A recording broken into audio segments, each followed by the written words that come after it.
And catch the Brody if you can. This Vexana pick, this was banned out a couple games ago. This time it's going to be picked up. Really good crowd control. The Eternal Guard is great to go ahead and play on. Plus you got the Hylos here now too, so help speed things up or slow down Onic.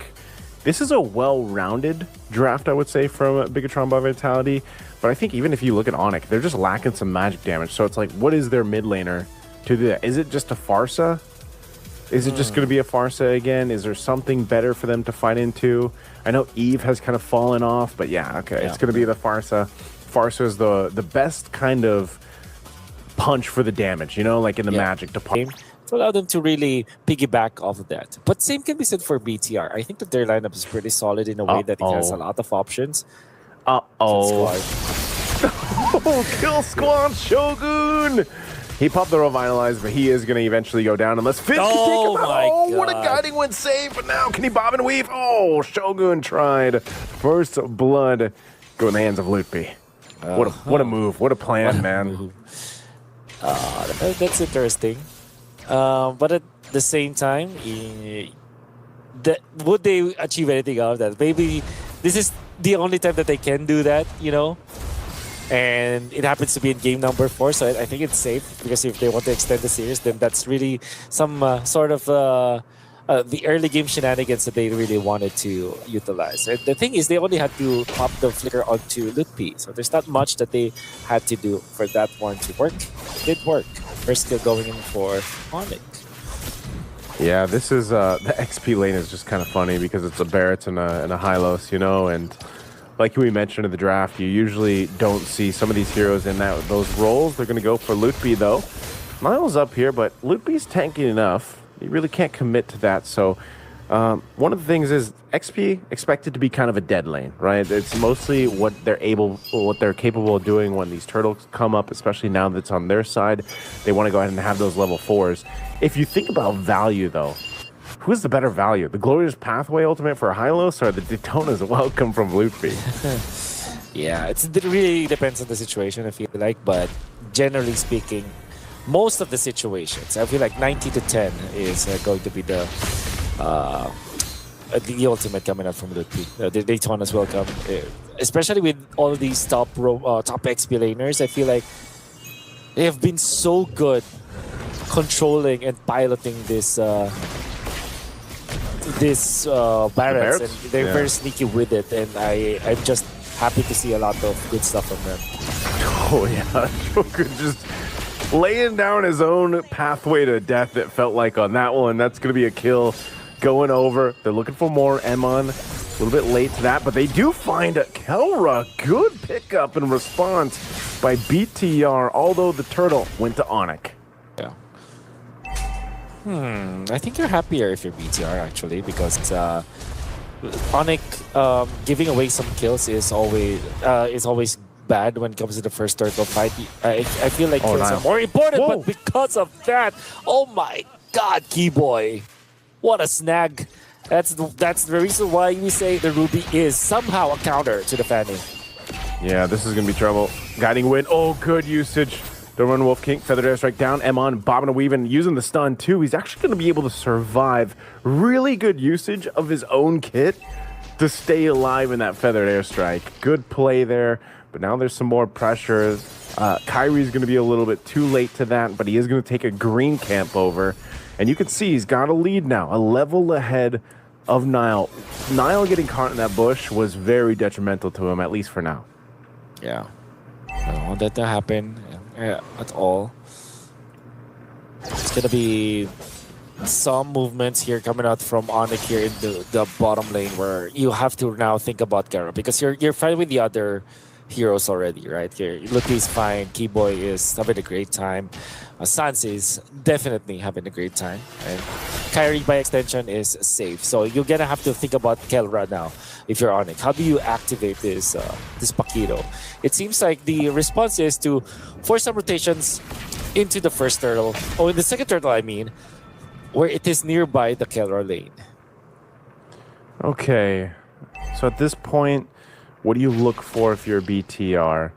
You know you had not really a chance in that last turtle, so now you want to go ahead and try to make it happen. Obviously, Shogun He's going to have to watch where he puts down this glorious pathway, but Lootby is pretty much doing the same thing. So Shogun just doesn't want to get caught into a Daytona's Welcome and thrown into the opposing team while the rest of the team isn't ready. So buffs are secured.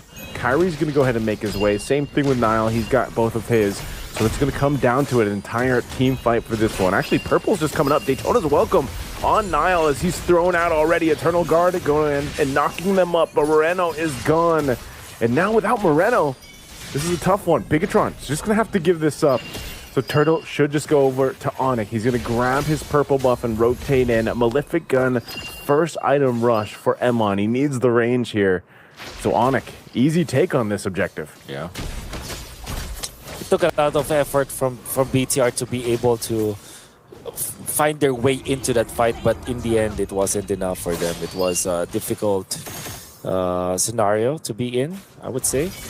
But at the same time, it's proven that Onic is just better at team fighting at that point, and especially because they're equipped in the early stages. This early game comp that they have with the Barretts, with the Paquito, it's just way too good. But this time though, they're just utilizing the Ruby as well as the Farsa just efficiently. Be always a threat, you know, because if you're BTR, you're always afraid. There could be a bush play that Keyboy can do with the flicker on hand. So up top, Kelra. Oh, he's gonna be able to outplay the hell. Unbelievable. Oh, man. I thought the Carmilla was a bad game. Well, right now for the Fanny, it might be worse. Finn taking the shadow kill here from Kyrie. Circling equal to be used. They're going for Kyrie. They do have the damage to take him out. Emma unable to capitalize on that with the torn apart memory. Good play down here in the bottom lane for BTR. Oh. Wow. I'm actually surprised like how BTR, well, they're finding ways for sure, but taking down carry is the most important thing at this point because they're stopping the Hayabusa and also allowing for Eman to get a kill. So they achieved so many things out of that play. BTR are now slowly working their way back into this game. It started not so well, but now they are finding a lot of ways. Oh, they're making a play again. Eternal Guard dropped down, but Keyboy should be able to survive that. Really good response there for Onic to be there on that engage. Now what we're seeing is Nile trying to kind of recuperate here. It's not that he's down too much in terms of levels, but I wonder what the gold difference is right now. I'm not sure if we can actually ask for to take a look at the items to see what the difference is between things, because that's the main thing. There we go. Thank you so much. Now 1.3k between the XP laners, but the jungle's not so bad given how things have gone for Nile. This isn't too bad. 500 gold lead for Kyrie.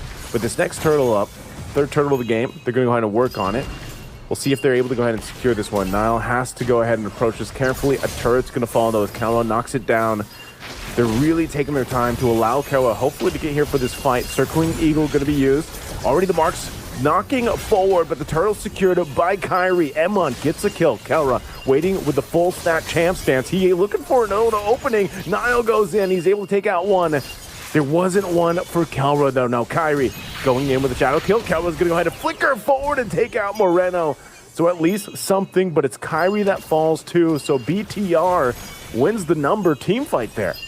Wow, this is definitely BTR showing us that they are really good at 5v5s. You can see how well they dance around Onic. They go in and out, taking advantage of the sustain that they get from the mid lane, from the Roma, Matilda, and then of course the EXP Hylos with this Revitalize. They were able to out-sustain Onic once again, and that made it really awkward for Kyrie, the Hayabusa. As we have said many times in this series, it's very awkward for assassins to work around sustain, to work around Matilda as well as, you know, maybe Rafaela. This time Matilda and a revitalized Hylos. And what ends up happening is that Eman is just able to just stack up, just keep on attacking whoever is in front, who is facing for Onic. And then when the turn apart memory opens up its windows, Eman is just there to collect. Yeah, this is, it's looking a whole lot like what we saw back in 1 and 2, man. Games 1 and 2, Bigetron by Vitality somehow finds these ways to get themselves back. I mean, again, think what Nile has had to go through. The amount of pressure, being caught, by Keyboy on the Ruby and everything else, getting killed by Kelra. But he's still able to go ahead and do this. And now, even if Kelra surprises him, he takes a couple punches, he's not going to get bursted down so quickly. So Niall's going to continue to put pressure across the map. Onic now has to shift their focus for that to make sure that Niall's just not pushing elsewhere, pushing turret down eventually, and able to get real estate across the map. Both junglers doing the same thing here up on the top side now that Lord is spawned. It's gonna be tricky now because every single lead that Onic was able to build has now been erased. Of course, there's 1,000 lead Onic right now has, but it doesn't feel as impactful as it should. And again, another good start by Onic, but one good team fight from BTR was enough for them to turn things around. It's because of the positioning that we're seeing from BTR, the sustain that they have, understanding properly why and how this kind of composition works. Like what are the ins and outs of a Matilda kind of composition, and how do you utilize it, and how do you win against assassins with it? Onic are still the first ones to put themselves in front of the Lord. Vexana down in the bottom lane, not showing himself just yet. A tricky situation now for Onic. Lord is at 50. Okay. Moreno might get here in time. They actually delay this Lord take. And Niall's getting his buff, so it's going to reset. So even with that information, they're able to go ahead and handle that wave a bit, at least so it's even. Now Niall and Moreno will be back for this fight. Onic is respecting the potential setup here that BTR can pull off. Surely. Kyrie has reset his buffs again. One more cycle, double buff. Bottom lane being controlled by Kelra. Keyboy is there to help a little bit. They want to make a play. They want to make a play on Kelra. They're going to drop the Eternal Guard. They get the Terrify off, but they miss a little bit. Kelra's trying to get away. The cable, though. He's 1 HP away. That Eternal Guard quite hurtful, but he's actually going to be able to go back to the base. And now, can they get back in time? This is Flying Cloud, so they will be able to travel very quickly. Again, a big factor here is the map that they're currently playing on. The Clouds being able to bring them back quickly, reposition themselves. So a good attempt by BTR to try to take out Kelra, but it just didn't happen. Did force out the flicker onto Kelra, and Moreno will have his flicker first. Seems like they have already started with the Glorious Pathway, but no commitment just yet, even after circling Eagle Daisu. It's interesting that BTR are wasting some of their ultimates just looking for an opening. I think they're really just trying to delay Onic and make them second guess this. One of the strengths, again, of having a Matilda, and it looks like even Onic doesn't know if they want to fully commit to these mind games of BTR, as the Lord is just dragged back and forth between both squads. Looks like Niall's got something else in mind. He wants to go ahead and take the purple buff. He wanted to see if Kyrie would rotate for it, so he's going to take it away. Win a crown for Finn. This could have been also part of the plan, man. Just wait for some of these defensive items to be available to make it happen. They know that this Lord alone could potentially get them to the base turrets of Onic, and vice versa. Loopy, half health, taking some damage here. Shogun as well, he's quite low. They're going to go for Loopy. Loopy pops it. Whoa, pops it. Daytona's welcome, but he was so low, he's gone. They're going to set it up in the mid lane as Shogun goes next, and Niall's got to get out of there because he's low. So now it's going to be a reset. He's going to go back to base, and Onic will reset as well. The pokes of coming out from BTR was enough for Lutpi to be forced to make that play. Albeit, good catch coming out from Lutpi, but he was far too low. So when he popped the Daytona's welcome on the right target, the damage was too much for him to handle. He was taken out. And Keyboy had to pop the flicker just to salvage that fight. So it's an XP for XP trade-off. But flickers, battle spells, I mean, gonna be more available for BTR in just quite a while. So Onic really has to delay this for themselves. Oh! Huge Eternal Guard dropped down, and Kyrie goes down too. It's a double for Niall. They knew that Kelra was down to the bottom wave, and they set it up, and now in the mid lane, they're going for Kelra. Kelra, he's got stacks, he's got some shields, but he's all against the world. For BTR. Oh my God, Moreno. The problem for Onic for the longest time, and showing no signs of stopping, my man. And now, look at them knock into the front door. They just want to take this turret out. They're going to be back up here. BTR knows it. They're happy with the base turret for now. They still have the Lord to go ahead and spawn and start marching forward. But man, oh man, what a setup from BTR. Taking a look at the items here, Wolf, you see what they've got available. I mean, even the brute force breastplate now for Nile is why it's so difficult to actually burst him down, you know, to kill him down. He's in, and even enough to kind of work around that is just how does Onic play the long game here? The long map is what they're dealing with. And that moment of Kalra being on the bottom side made this happen. Now they're going for the bottom turret. They still got to deal with the Lord here. They're going to go ahead and try to clear out the last cannon minion. Kalra will be able to do that. So they maintain the base bottom turret. Tier 2's all down. Onic sees BTR knocking at championship point for this one. But they'll clear out the waves and they manage it well as Lord goes down too. Morella's just playing out of his mind in this whole grand final. Even in the game that they've lost. Still Moreno playing so well, and this game, he is a problem for Onic. They just want this base turret, little fake out here. Glorious Pathway drop down, Eternal Guard, they're going for T-Boy, he's quite low, picks up the Immortality. He's gonna be fine, and BTR, they take the Discipline route to back off. They got 2 base turrets off that Lord, and now Onic gets another chance to go ahead and reset and not let that happen again. It's really dicey spot here for Onic. You know what's one thing that's fortunate for them is that the Lord will spawn onto the short lane, where their short lane is the side that was pushed up, and their long lane, they still kept their turret intact in that in that lane, so they still have a fighting chance. But now we've reached critical mass for BTR. The Fanny has been a problem, and now is a full problem with this brute force breastplate, so that there is additional anti-CC that you get. So that means that the small amount of crowd control that they have with the Ruby is definitely not going to be enough anymore. And he's also tankier, so gotta be careful about that, mindful about that.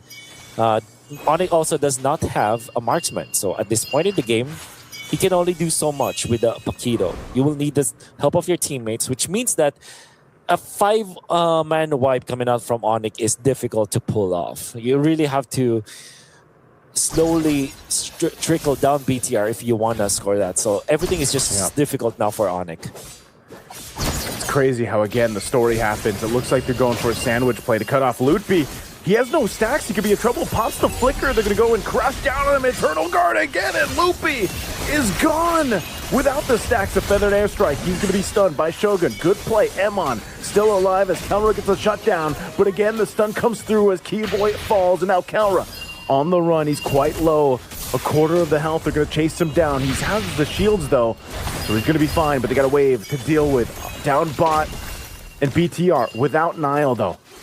I don't think they can get much more, even though they're in the base here, unless Onic decides to go ahead and go for a defense. They're going to try to make something happen. Glorious Pathway drop down. Finn goes in. Do they want to lock onto the base here? They're trying to delay this as much as they can. But again, the combos come through. Kelra picks up an Immortality, but he's going to be in trouble and taken down by Emon. And Moreno goes in with a flicker. It's a double for Emon. The setup for the Maestro, a triple. And they're looking to end it here. Can he get the Maniac? They don't even need it. They're going to go for it and then the base. And there you go. Bigetron by Vitality. They want to go for more. They want the Savage, but they don't care. They'll take the championship from Onic.